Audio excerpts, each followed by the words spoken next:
Welcome to my channel, YT Vlogs. Pakinggan po natin ang kwento ng nagmamahalan na sina Zedric Montalban at Ann Mercedes. Let's go! Highs!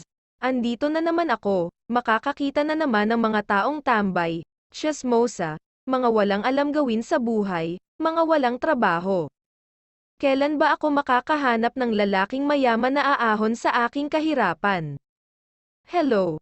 Ako nga pala si Ann Mercedes, mahirap lang ako, pero pinipilit ng mga magulang ko na maiahon ako sa kahirapan, para makaalis na ako sa maduming lugar na ito.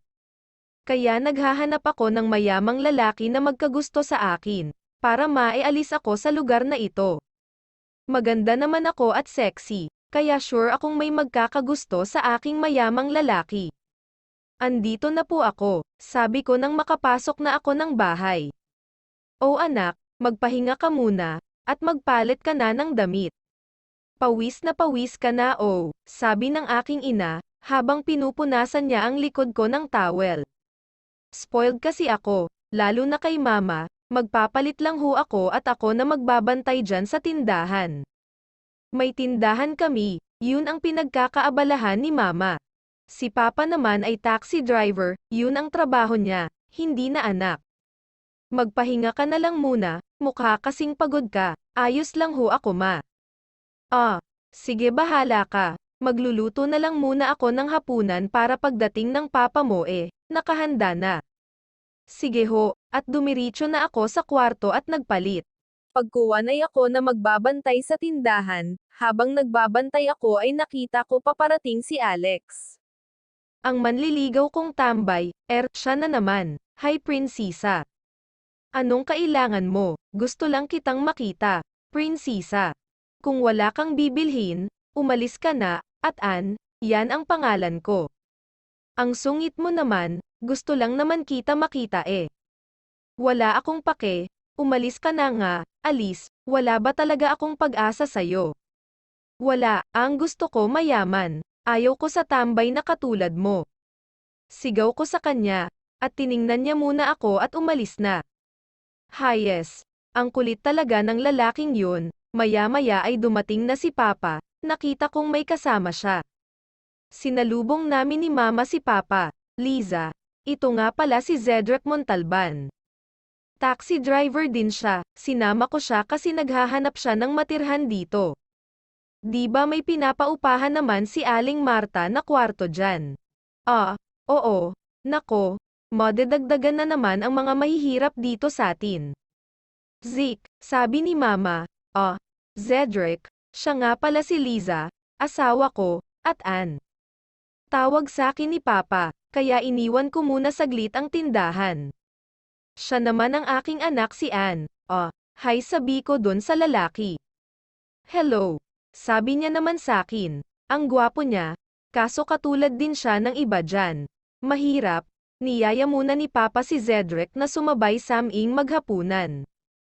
Habang kumakain kami ay hindi ko maiwasang hindi tumingin sa kanya. At tuwing mapapatingin ako sa kanya ay nakatingin din siya sa akin. Shish, bakit ganyan siya makatingin? Ang bilis ng tibok ng puso ko. Pero hindi ito pwede. Dapat sa mayamang lalaki ako magkagusto. Para maiahon ako sa kahirapan, at makaalis na sa lugar na ito.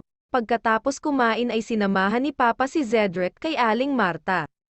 Kinabukasan tinanghali ako ng gising, 6:30 na, nagmadali akong maligo tas nagbihis at kumain saglit at nagsipilyo at umalis na. Naghihintay ako ng masasakyan nun, pero wala. Malelate na ako. Nagpapanik na ako nun, na may taxi nag-stop sa harap ko.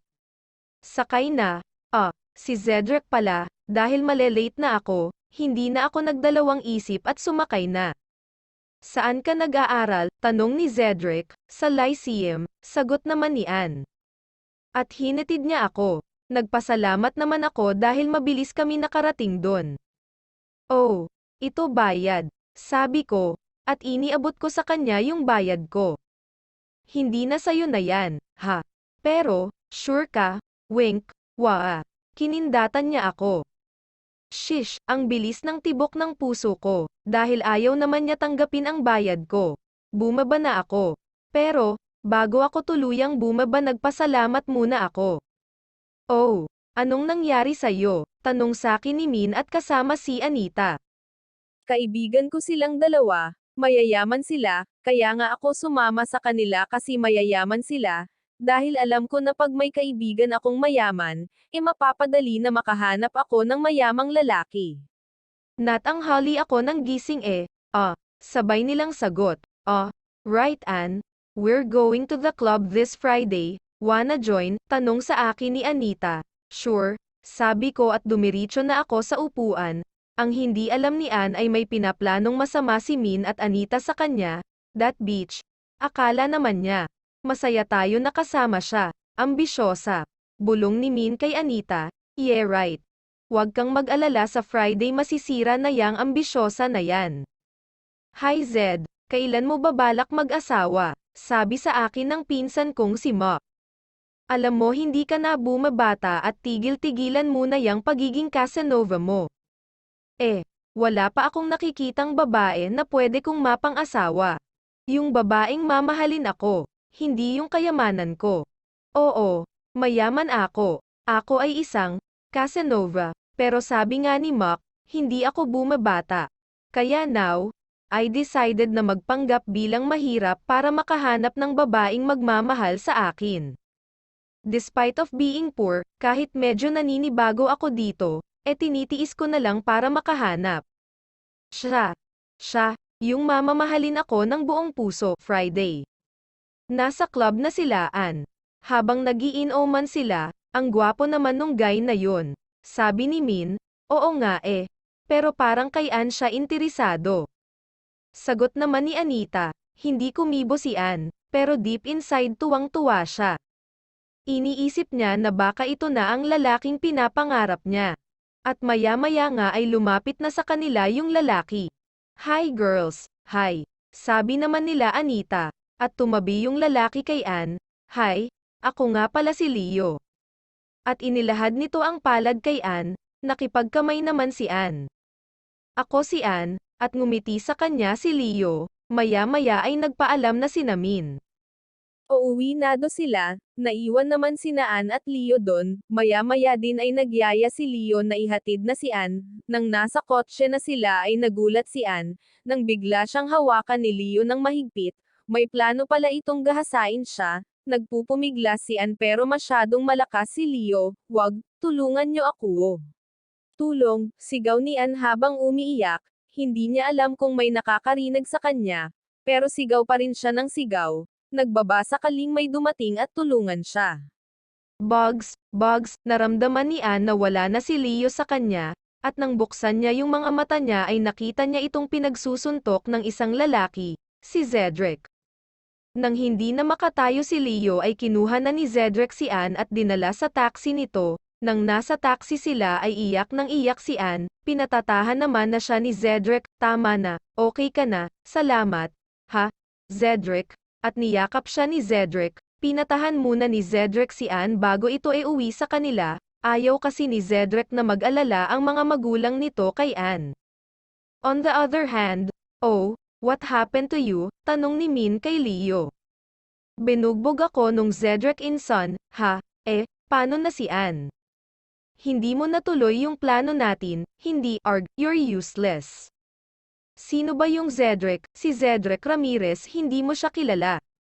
Mayaman ba yun? Mayamang mayaman, at sa tingin ko boyfriend niya yun. Galit na galit sa akin After the incident, mas naging close sina Zedric at Ann sa isa't isa, at naging sila. Pero lihim lang, ayaw ipaalam ni Ann sa mama niya dahil alam niyan tutol ito. Ann, I love you, sabi ni Zedric kay Ann habang naglalakad sila.